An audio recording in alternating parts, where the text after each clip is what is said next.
of the nation.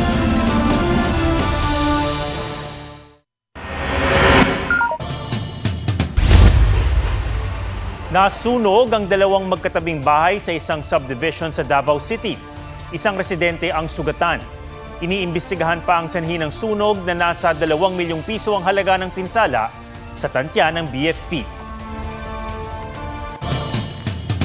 Tinutugis ngayon si Senator Ronald Bato de la Rosa matapos siyang maglaho sa Senado. Nasa immigration lookout na siya, kaya pwedeng arestuhin kung sisibat palabas ng bansa ayon sa DOJ. May report si Mariz Umali. Nasaan na si Bato? Kahit ang abogado niyang si Attorney Jimmy Bondoc, wala ring maisagot. Wala pong may alam kung nasaan si Senator Bato. He just exercised his right to travel.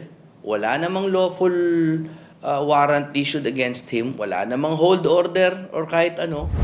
Ang Justice Department nag-issue na ng Immigration Lookout Bulletin Order at sakaling magtangkaraw sumibat si Bato abroad. The Department of Justice will treat any attempt of Senator Bato de la Rosa to leave the country as a mockery of justice. If Senator Bato de la Rosa would try to leave the country, that the appropriate arrest should be made.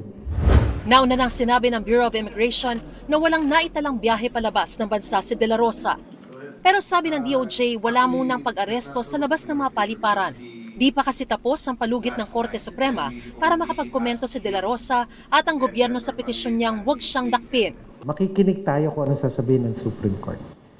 Kasi yun lang po ang tama. Sa ngayon, ginagawa raw ng abogado ni De La Rosa ang lahat ng legal na hakbang para hindi siya maaresto. Hamon naman ni Ombudsman Jesus Crispin Remulla kay De La Rosa. Humarap siya. Ba't niya ginugulo yung mundo eh? Managot kasi yung mga gawain, ganyan ba dapat maging senador natin? Yung tumatakbo sa batas? Is that the hero we want to portray? Ang National Bureau of Investigation may tracker team na para hanapin si De La Rosa. Itinuturing na ring person of interest si Senador Robin Padilla na batay sa mga ulat ay kasama ni De La Rosa nang umalis ng Senado. Nung unang dapat tanungin, na-identify na naman na si Senator Robin Padilla yung kasama. Siya po yung pinaka-person of interest to shed light kung sa whereabouts po ni Senator Bato. Hinihingan pa namin ang reaksyon si Padilla. Bukod sa mga sangkot sa barilan sa Senado, kabilang si Padilla at si Senador Jinggoy Estrada sa mga ipapatawag ng Ombudsman sa investigasyon nito sa insidente. Hihingi natin ang bersyon ng pangyayari sa lahat. Pati kay Senator Jinggoy Estrada kasi nga mayroong insinuations na sinabi niya na itago yung CCTV.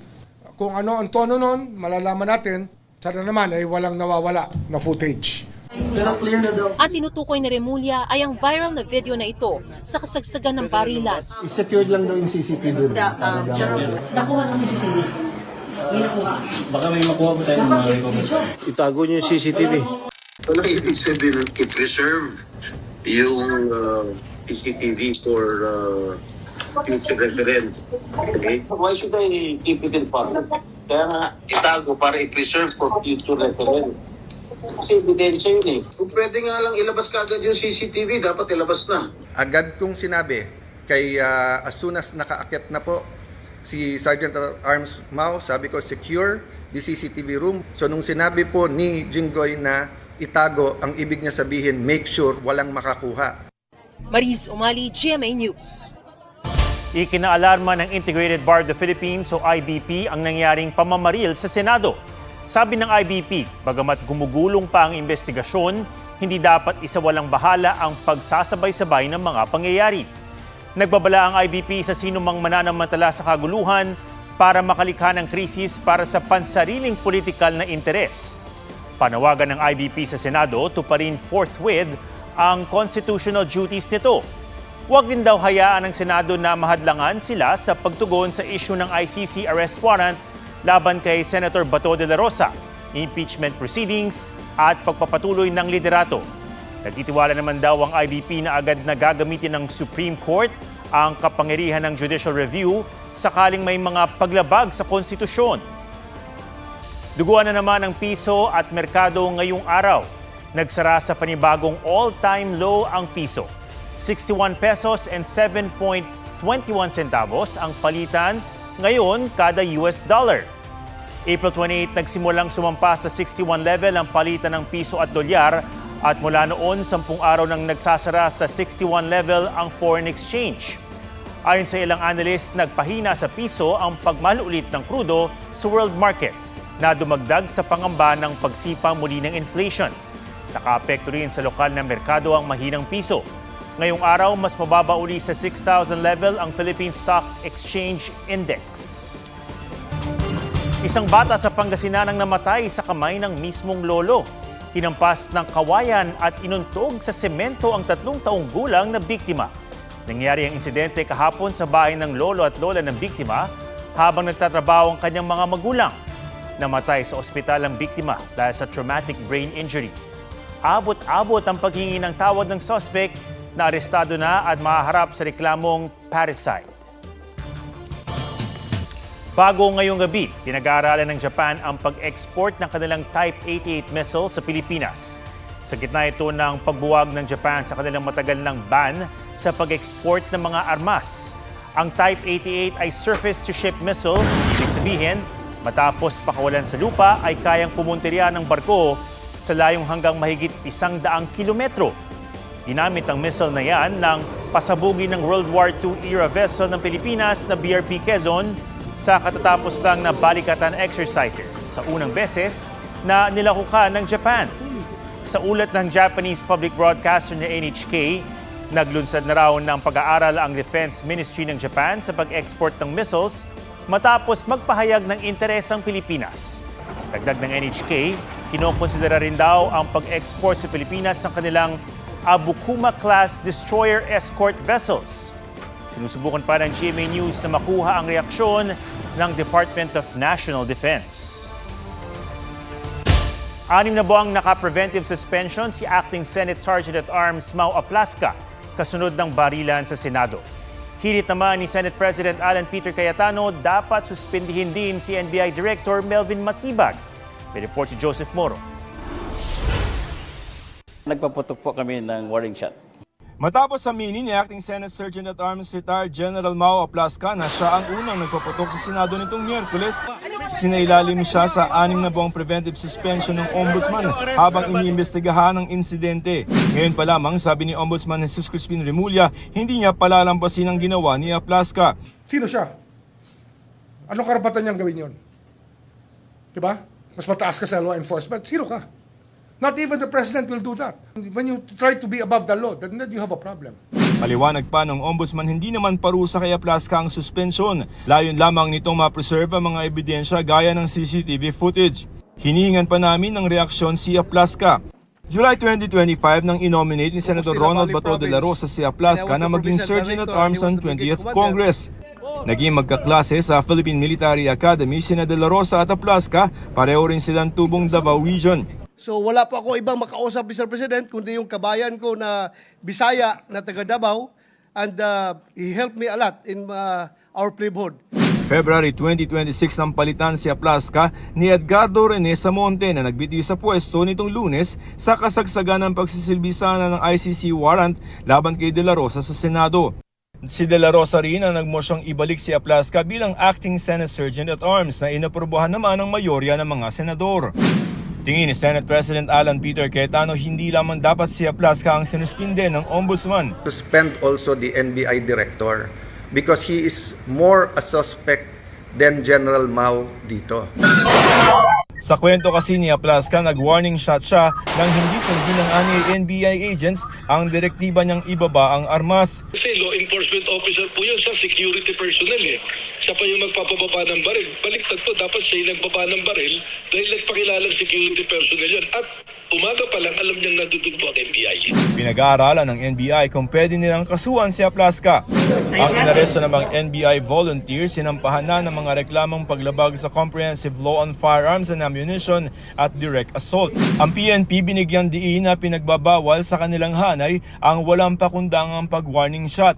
Alinsunod sa Police Operational Procedure, sa paggamit ng baril, pinapayagan lamang ang warning shot kung outnumbered at overpowered ang pulisya at may nakaambang imminent danger sa kanyang buhay.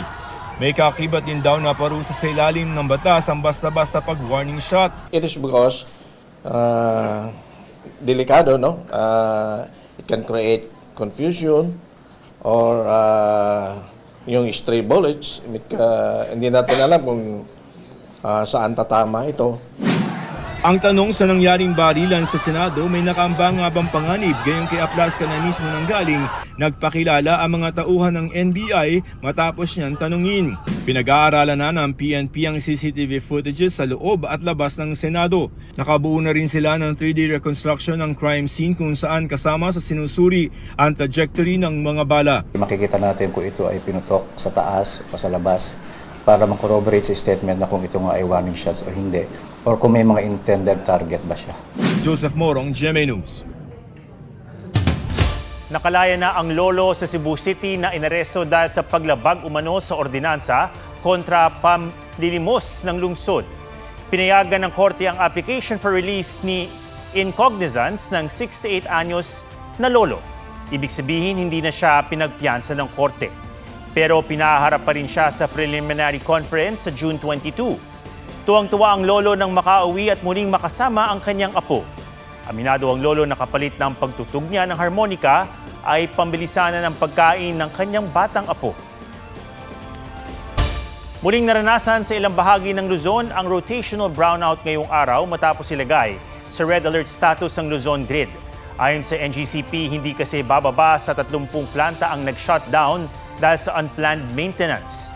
14 naman ang mas mababa sa karaniwan ang kapasidad. Apektado tuloy ang operasyon ng mga laboratorio ng San Lazaro Hospital. Pansamanang naantala ang operasyon ng X-ray at laboratory machine para sa complete blood count. Dagdag gastos din para sa ospital ang rotational brownout dahil gumagamit ng generator sets na pinatatakbo ng diesel. Samantala, pinaigting ng pulisya ang pagpapatrolya para mapigilan ang posibleng pagdami ng nakawan at hold-up sa tuwing magdidilim dahil sa brownout. Bukod sa manipis na supply ng kuryente, nagkakulang din sa supply ng tubig sa Iloilo at sa Catanduanes. Walang tubig sa ilang lugar sa Iloilo City at Leganes sa Iloilo. Ayon sa Metro Pacific Iloilo Water, nag-emergency shutdown ng kanilang bulk water supplier kasunod ng pagsara ng Moroboro Dam. Bumaba rin ang level ng tubig sa water treatment plant sa Santa Barbara, Iloilo dahil sa matinding init. Nakahanda naman ang 50 static tanks sa lungsod para magrasyon ng tubig. Nagpatupad naman ng rotational water schedule ang Virac Water District. Bumagsak kasi sa nearly critical level ang 3 water sources nito dahil sa matinding init. Hinati sa 2 shift ang distribution ng tubig sa mga apektadong barangay. Limitado rin ang oras ng operasyon ng mga pumping station. Isang babaeng fish vendor sa Cebu City ang sugatan sa tama ng bala sa leeg. Ang kaspa ng habal-habal ang biktimang senior citizen nang bigla siyang bumagsak. Agad siyang naisugod sa ospital. Walang nakakita sa aktual na pamamaril at hindi patukoy ang nagpaputok ng baril. Patuloy ang investigasyon.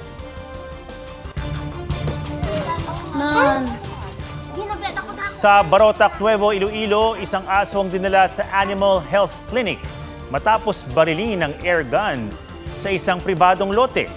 Patay sa investigasyon, binaril ng caretaker ng lote ang aso dahil kinagat umano nito ang kanyang manok na panabong. Inaresto ang suspect pero pinalaya rin dahil naglapse na ang itinakdang oras sa ilalim ng batas para ma-detain at makasuhan ang isang suspect.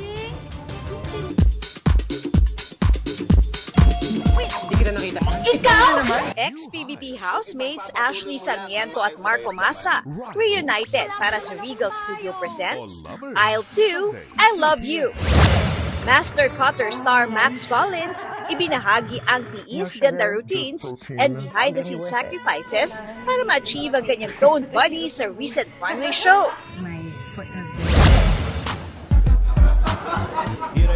Ahoy! Ahay mga manoy, mga manay! After 20 years, meron akong banig kasyang 10. Wala nang hihiga, lahat nakatayo. Gusto mo plancha? Para sa damit, pero yung handle ang umiinit. muling ibibida ni Kapuso comedy genius Michael V ang isa sa kanyang well-loved characters na si DJ Bombay. Most of the products na ginagamit ng mga Gen Z ngayon, meron siyang version niya. So abangan nyo dahil talagang very innovative at saka murang-mura lang. Abangan si DJ Bombay sa May 17 sa Bubble Gang. The return of the comeback of DJ Boom! Bye! Don't forget to like and subscribe. Katrina Son, GMA News.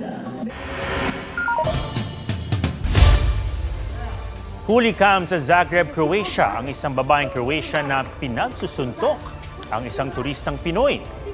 Pinagbintangan daw ang Pinoy na dudukutan ng babae. Itinanggi yan ng ating kababayan. Ayon sa ating honorary consulate sa Zagreb, inaresto na at iniimbestigahan ng Croatia na suspect.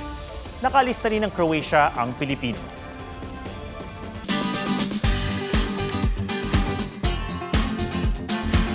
Bukod sa mga order na pagkain, may hatid din ng isang delivery rider na blessing sa mga aso't pusa sa kalsada. Bumibili siya ng treats gamit ang mga naiipon niyang sukli at tip. Usuan na yan sa report ni JP Soriano. Ay, magkano lahat? 1,597. Mag-save 2,000 po. Okay na hindi. Okay. Salamat po, sir. Maraming salamat po, sir. God bless you po. Laking pasasalamat ng rider na si Bench Pass sa 3 pisong tip. 790. May 200 lang po. Ay, sige po. Paldo, paggaya nitong 10 piso mula sa butal na sukli ang hinayaan na lang ng customer. God bless you po. Bawat barya, diretso sa kanyang plastic bottle na alkansya. At ang naiipon niya, diretso sa asosasyon at iba't ibang pangkat. Mga stray animals na nakikita niya sa daan habang nagde-deliver. May 2 pesos pa po kayo, no? Okay na. Walang maliit na halaga, basta may maitatabi siya. Ang fur parent kasing si Bench, minsan ang namataya ng alagang aso. Kaya noong minsang nagde-deliver siya at tinabihan ng aso. Nagugutom ah. Gutom ka? Ha? Hindi pa tayo kumakain. Sumabay ka na sa akin, wait lang. Hinatian niya ito ng kanyang baon at tila napawi ang pagkawalay sa alaga. Pero di na niya muling nakita ang aso. Kaya ang treat na dala para sana rito, pinakain niya sa ibang nakitang strays. At tuluyan na niya itong naging misyon. Bawat sukli sa delivery, isinusukli rin niya ng kabutihan sa mga hayop na napabayaan. Mismong si Bench nga, binabalikan din ng biyaya. Ito, hawakan nyo na to. Ay, salamat po, ma'am. O, para pare-pareho tayong malalamigan. Bait ni ma'am. Ma'am, maraming salamat po sa drinks. JP Soriano, GMA News. At yan ang mga balitang dapat niyong malaman. Ito ang GMA News. Walang kinikilingan, walang pinoprotektahan. Noon at ngayon, serbisyong totoo. Ako po si Ato Maraulio at ito ang State of the Nation.